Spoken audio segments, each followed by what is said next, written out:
जारी है हमारी सफलता की यात्रा। इस यात्रा में कई अवरोध और कई बाधाएं आईं।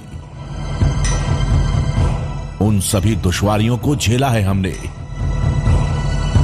क्योंकि हमारे लिए खबर महत्वपूर्ण है।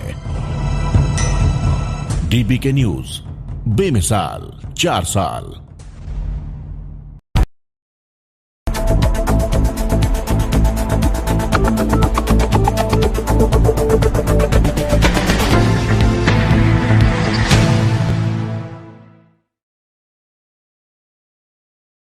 नमस्कार, हमारा राजस्थान बुलेटिन में आप सभी का बहुत बहुत स्वागत है। मैं आपके साथ हर्ष चौधरी। बुलेटिन की शुरुआत करने से पहले एक नजर बुलेटिन की अहम सुर्खियों पर। लेडी डॉन का एसपी को चैलेंज, वीडियो में हथियार के साथ लाइव आकर दी धमकी। अपने दम पर ड्रग्स लेती हूं, एसपी के पैसे लेकर नहीं। सूरतगढ़ में शिक्षक ने की शिव भगवान पर टिप्पणी, स्टूडेंट से कहा कोई न रखे शिवरात्रि का व्रत। बस्सी में अवैध कॉलोनियों के खिलाफ जेडीए की कार्रवाई, 17 बीघा जमीन से हटाए अतिक्रमण। और खबरें विस्तार से। लेडी डॉन की लिस्ट में अनुराधा चौधरी, रेखा मीणा के बाद एक और नाम जुड़ गया। ये नागौर की कमला चौधरी।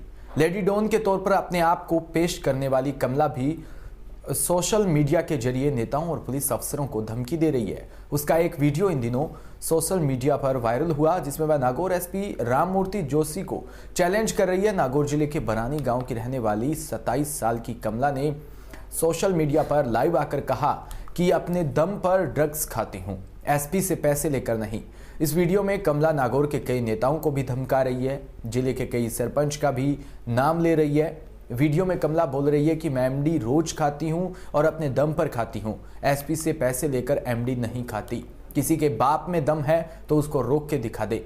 एसपी मेरी रिकॉर्डिंग देख रहा है, वह बताए कब उसके बंगले पर आकर पैसे मांगे थे।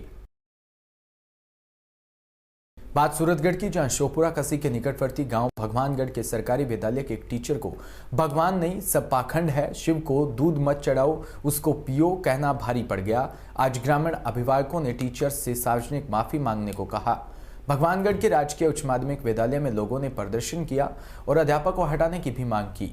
बताया जा रहा है कि इससे पूर्व में भी इसी अध्यापक के द्वारा बच्चों को इस तरह से भगवान के बारे में अपशब्द बोले गए थे, जिसके कारण उसका तबादला किया गया था। सरकारी शिक्षक द्वारा बच्चों को शिवरात्रि का व्रत ना रखने के लिए कहा गया था। शिक्षक द्वारा कहा गया था कि यह तो पाखंड है, भगवान ही है ही नहीं, भगवान कौन होता है। इसी मामले को लेकर ग्रामीणों ने विद्यालय पर प्रदर्शन कर रहे हैं और अध्यापक को हटाने की भी मांग की। भगवानगढ़ सरपंच सहित पुलिस बल भी वहां तैनात रहा। बात नागौर की, जहां मारोट कस्बे के निकटवर्ती गांव सोलाया निवासी लक्ष्मण राम रिटायर्ड फौजी के पुत्र व गिरधारी लाल ढाका के पुत्र भागीरथ ढाका पिछले 5 वर्षों से यूक्रेन की राजधानी कीव में एमबीबीएस की पढ़ाई कर रहे हैं। इस वर्ष लास्ट ईयर चल रहा है। अभी यूक्रेन व रूस के बीच चल रहे युद्ध संकट की स्थितियों में असहज महसूस कर रहे थे। भागीरथ ढाका ने बताया कि यूक्रेन की राजधानी कीव में 5 वर्षों से डॉक्टरी करने आए यूरोपियन देशों में छिड़ी जंग के कारण मैं और मेरे साथी अपने आप को असहज महसूस कर रहे हैं। युद्ध के कारण पढ़ाई पर भी भारी असर पड़ा है। हम भयभीत हैं और यूक्रेन की राजधानी कीव मेट्रो स्टेशन जहां पर बंकर बना हुआ है उसमें रुके हुए थे। लेकिन दोनों यूरोपियन देशों के बीच जंग ने हम भारतवासियों राजस्थानियों की परेशानी बढ़ा दी है। मंगलवार को कीव से ट्रेन से रवाना होकर लिविव पहुंच गया। वहीं लिविव में बस से हंगरी बॉर्डर पहुंच गया, जहां भारतीय जवान व भारत सरकार की व्यवस्था मिलनी शुरू हो गई। भारतीय बस द्वारा गुडा पोस्ट एयरपोर्ट पहुंचाया गया। बुधवार सुबह 9 बजे गुडा पोस्ट एयरपोर्ट से प्लेन से दिल्ली के लिए रवाना हो गया और बुधवार शाम 7 बजे दिल्ली पहुंच जाऊंगा और गुरुवार को अपने गांव सोलाया भागीरथ के दादा रिटायर्ड फौजी है जहां पहुंच जाऊंगा। ढाका है, ग्राम सोलाया है, नवा तहसील का रहने वाला हूँ, नागौर जिला है। मेरा बच्चा यूक्रेन में पढ़ रहा था और वहाँ जंग में फंसा हुआ था। तो भारत सरकार और राज्य सरकार को धन्यवाद देना चाहता हूँ। मेरा बच्चा सुरक्षित घर आने वाला है। आज की फ्लाइट है।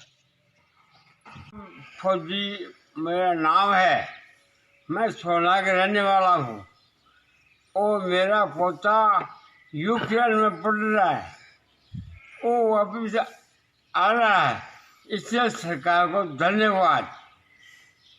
मेरा नाम मंजू ढाका है और मैं सरकार को ये कहना चाहती हूँ कि रूस और यूक्रेन की लड़ाई के बीच में मेरा भाई भागीरथ ढाका वहाँ फंसा हुआ है, जो कि अब सेफली वहाँ से निकल चुका है। उसे दिल्ली की फ़्लाइट मिल चुकी है और इस लड़ाई में सरकार ने बहुत मदद की है। तो मैं सरकार का बहुत बहुत धन्यवाद करना चाहती हूँ और आभार व्यक्त करना चाहती हूँ कि हमारे सभी देशवासियों को वहाँ से निकालने के लिए, और जो बचे हुए हैं उनको जल्दी ही वहाँ से निकाले, सेफली उनको उनके घर वालों तक पहुँचाए। धन्यवाद। ढाका है, ग्राम सोलाया, तहसील नावा, जिला नागौर, राजस्थान का रहने वाला हूँ।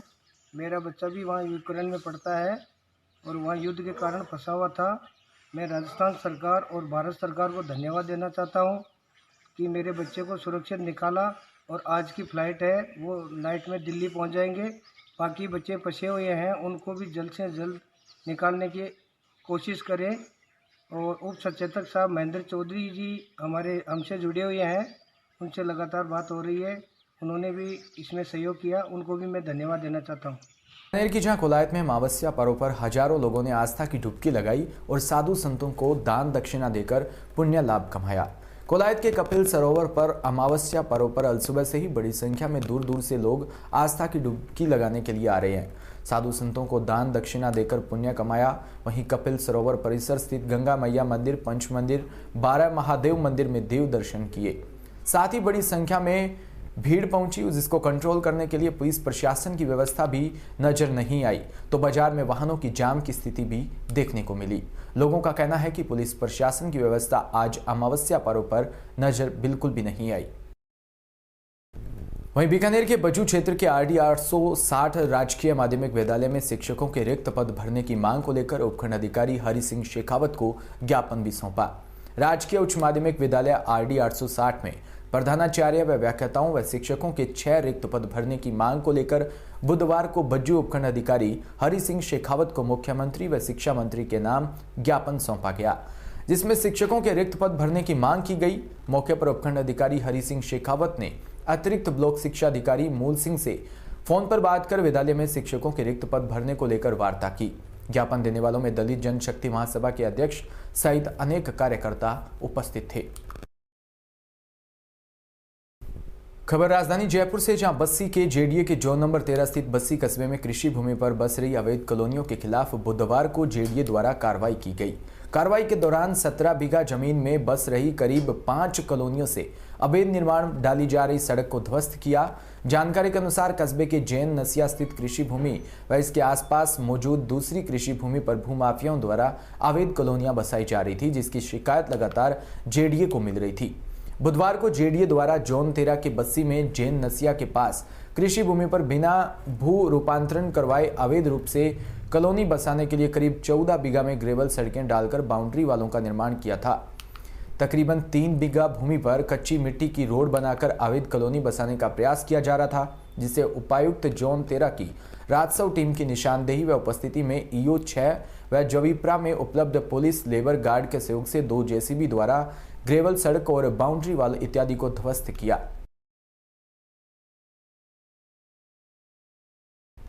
बात सूरतगढ़ की, जहां भगवानगढ़ में अध्यापक इंद्राज मेहरड़ा द्वारा भगवान शिव पर आपत्तिजनक टिप्पणी करने को लेकर भारी संख्या में लोग पहुंचे। उपखंड कार्यालय व एसडीएम कपिल यादव को मुख्यमंत्री व शिक्षा मंत्री के नाम ज्ञापन सौंपकर शिक्षक को हटाने की मांग की गई।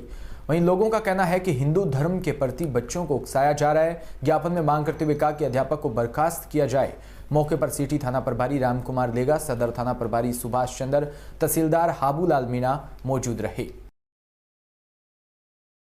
इसी के साथ इस बुलेटिन में इतना ही। नमस्कार।